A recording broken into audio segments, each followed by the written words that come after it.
Hello everyone, मेरे YouTube channel UPSC notes by Shikha में आपका स्वागत है। दोस्तों, आज हम बात करेंगे भारतीय राष्ट्रीय आंदोलन के प्रथम चरण के विषय में, जो कि 1885 में कांग्रेस की स्थापना से 1905 तक माना जाता है। भारतीय राष्ट्रीय कांग्रेस की स्थापना के साथ ही राष्ट्रीय आंदोलन के एक नए युग का सूत्रपात हुआ। कांग्रेस के शुरुआती नेतृत्व उदारवादी राष्ट्रीय नेताओं ने किया। अपने प्रथम अध्यक्षीय भाषण में व्योमेश चंद्र बनर्जी ने उदारवादी नीतियों को कांग्रेस का आदर्श घोषित किया। कांग्रेस के आरंभिक 20 वर्षों के काल को उदारवादी राष्ट्रीयता, आर्थिक राष्ट्रीयतावादी युग कहा जाता है, क्योंकि इस काल में कांग्रेस की नीतियां अत्यंत उदार थी। इस समय कांग्रेस पर समृद्धशाली मध्यम वर्गीय बुद्धिजीवियों का प्रभाव था, जिनमें वकील, डॉक्टर, इंजीनियर व पत्रकार प्रमुख थे। ये उदारवादी नेता अंग्रेजों के प्रति निष्ठावान थे तथा इन्हें अपना शत्रु नहीं समझते थे। इन्हें ब्रिटिश सरकार की न्यायप्रियता में पूरा विश्वास था। इस समय कांग्रेस भारत की आम जनता की आवाज नहीं बन पाई। उदारवादी या नरमपंथी नेताओं में दादा भाई नौरोजी, फिरोज शाह मेहता, बदरुद्दीन तैयबजी, डब्ल्यू.सी. बनर्जी यानी व्योमेश चंद्र बनर्जी, लाल मोहन घोष, सुरेंद्र नाथ बनर्जी, आनंद मोहन बोस व रमेश चंद्र दत्त प्रमुख थे। कालांतर में यानी बाद में गोपाल कृष्ण गोखले, मदन मोहन मालवीय, द्वारकानाथ गांगुली, एम.जी. रानाडे, वी राघवाचारी व आनंद चार्लू भी इसमें सम्मिलित हो गए। अब बात करते हैं उदारवादियों की कार्यप्रणाली के विषय में। उदारवादी अपने प्रतिवेदनों, भाषणों, लेखों, अनुनय, विनय, याचिकाओं, प्रार्थना पत्र, स्मरण पत्रों के माध्यम से अपनी मांगों को ब्रिटिश सरकार के समक्ष व्यक्त किया करते थे। इन याचिकाओं को समाचार पत्र, पत्रिकाओं के माध्यम से स्पष्ट किया जाता था। कांग्रेस का अधिवेशन वर्ष में केवल 3 दिन चलता था, जिसमें उदारवादी कांग्रेसी नेता प्रस्ताव पारित करते थे तथा इन प्रस्तावों से जनता को परिचित करवाने हेतु उन्हें समाचार पत्रों में प्रकाशित कराया जाता था। उदारवादी अत्यंत नम्रता पूर्वक प्रार्थना पत्रों के माध्यम से ब्रिटिश सरकार को अपनी मांगों से परिचित करवाते थे। उदारवादियों को अंग्रेजों की न्यायप्रियता तथा उदारता के विषय में भ्रम था। उदारवादी एक अधिवेशन से दूसरे अधिवेशन तक समान प्रकार की मांगों से संबंधित प्रस्तावों की ही पुनरावृत्ति करते रहते थे। उदारवादी नेताओं ने अपनी मांगे पूरी करवाने के उद्देश्य से ब्रिटेन में दादा भाई नौरोजी की अध्यक्षता में 1887 ईस्वी में भारतीय सुधार समिति की स्थापना की। 1892 की भारतीय परिषद अधिनियम का पारित होना भी उदारवादी नेताओं की मांग का एक परिणाम था।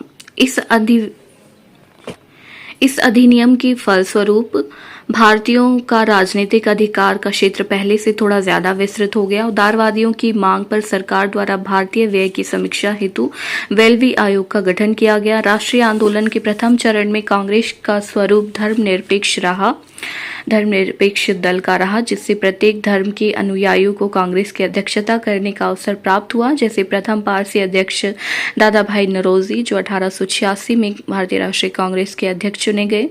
इसके बाद प्रथम मुस्लिम अध्यक्ष बदरुद्दीन तैयबजी, और जो 1887 में अध्यक्ष चुने गए, और प्रथम ईसाई अध्यक्ष जॉर्ज यूले 1888 ईस्वी में भारतीय राष्ट्रीय कांग्रेस के अध्यक्ष चुने गए। कांग्रेस के लिए समर्थन प्राप्त करने के लिए लंदन में 1889 ईस्वी में ब्रिटिश कमेटी ऑफ इंडिया बनी। इसका सचिव विलियम डिग्बी था। इसी संस्था ने लंदन में भारतीय मसलों से अंग्रेजों को अवगत कराने के लिए इंडिया नामक पत्रिका का प्रकाशन भी किया।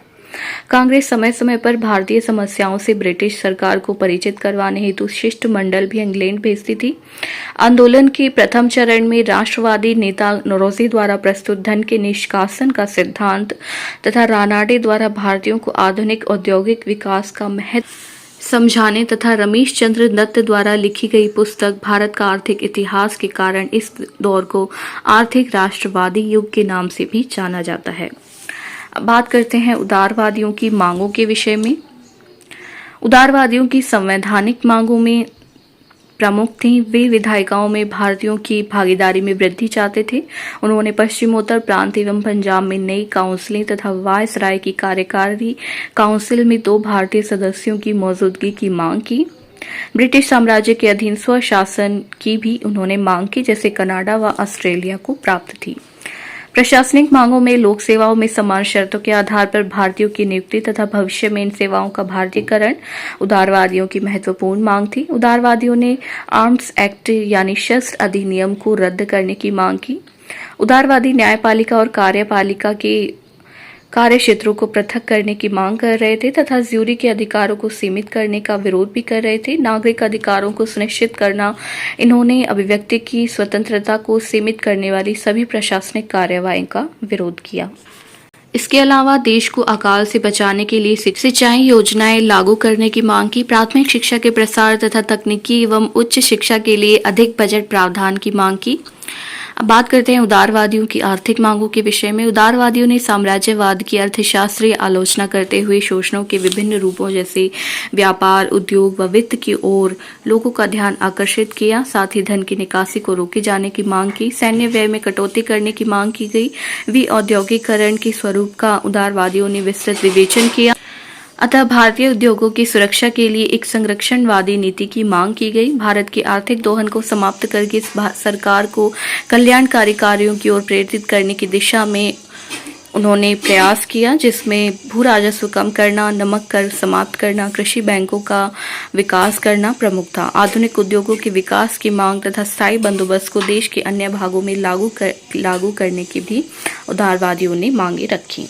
अब बात करते हैं राष्ट्रीय आंदोलन में उदारवादियों की भूमिका के विषय में। भारतीय जनता को उनके साझे राजनीतिक, आर्थिक, सामाजिक और सांस्कृतिक हितों से जुड़े होने तथा साम्राज्यवाद के रूप में एक साझे शत्रु के अस्तित्व के प्रति उदारवादियों ने जागरूक किया। इन्होंने जनता को राजनीतिक कार्य में प्रशिक्षित किया। उनमें जनतंत्र, नागरिक स्वतंत्रता, धर्मनिरपेक्षता तथा राष्ट्रवाद के विचारों को लोकप्रिय बनाया। समाचार पत्र के माध्यम से ब्रिटिश शासन की नीतियों की आलोचना की व उसकी बुराइयों को जनता के समक्ष रखा। भारत में ब्रिटिश साम्राज्यवाद के सही चरित्र को निर्ममतापूर्वक उजागर करने में आरंभिक राष्ट्रवादियों ने महत्वपूर्ण भूमिका निभाई। अपने आर्थिक आंदोलनों द्वारा ब्रिटिश शासन के औपनिवेशिक नीतियों के शोषक चरित्र को बेनकाब कर राष्ट्रवाद के प्रश्न को भारतीय जीवन का प्रमुख प्रश्न बना दिया। साम्राज्यवादी आलोचना ब्रिटिश शासन के खिलाफ बाद के सक्रिय जनसंघर्ष के दौरान राष्ट्रीय आंदोलन का प्रमुख अस्त्र बन गई। 1892 का भारत परिषद अधिनियम उदारवादियों के राजनीतिक प्रयासों का ही परिणाम था। उदारवादियों की मांग पर सरकार द्वारा भारतीय व्यय की समीक्षा हेतु वेल्वी आयोग का गठन किया गया था। बात करते हैं उदारवादियों की सीमाएं। अनेक इतिहासकार मानते हैं कि राष्ट्रीय आंदोलन के इतिहास में उदारवाद का युग कोई विशेष महत्व नहीं रखता। इस काल में कांग्रेस आम जनता की संस्था नहीं बन पाई। इसका सामाजिक आधार संकुचित रहा तथा शहरी शिक्षित मध्यम वर्ग तक सीमित रहा। उदारवादी अंग्रेजों की न्यायप्रियता में विश्वास रखते थे तथा उनके शासन को भारत के लिए हितकर मानते थे। वे भूल गए थे कि अंग्रेज अपने राष्ट्रीय हितों को प्राथमिकता देते हैं। उनके अनुसार भारतीय जनता में आधुनिक राजनीति में सफलतापूर्वक संघर्ष करने की शक्ति व चरित्र में कमी है। प्रार्थना याचना के बाद भी उदारवादियों की मांगों पर सरकार ने ध्यान नहीं दिया। संवरदा गोखले को छोड़कर व्यक्तिगत बलिदान व आपत्तियां सहन करने को कोई तैयार नहीं था स्वतंत्रता के लिए। तो उदारवादी परिस्थिति अनुसार अपनी रणनीतियों में परिवर्तन नहीं कर सके, जिस कारण युवा पीढ़ी का समर्थन न मिलने के कारण कांग्रेस का यह दौर अधिक सफल नहीं रहा।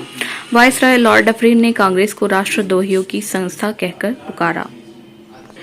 तो दोस्तों, यह थी भारतीय राष्ट्रीय आंदोलन के प्रथम चरण में उदारवादियों की भूमिका। तो दोस्तों, अगर आपको हमारी वीडियो पसंद आई तो हमारे चैनल को सब्सक्राइब करें और बेल आइकन का बटन दबाएं।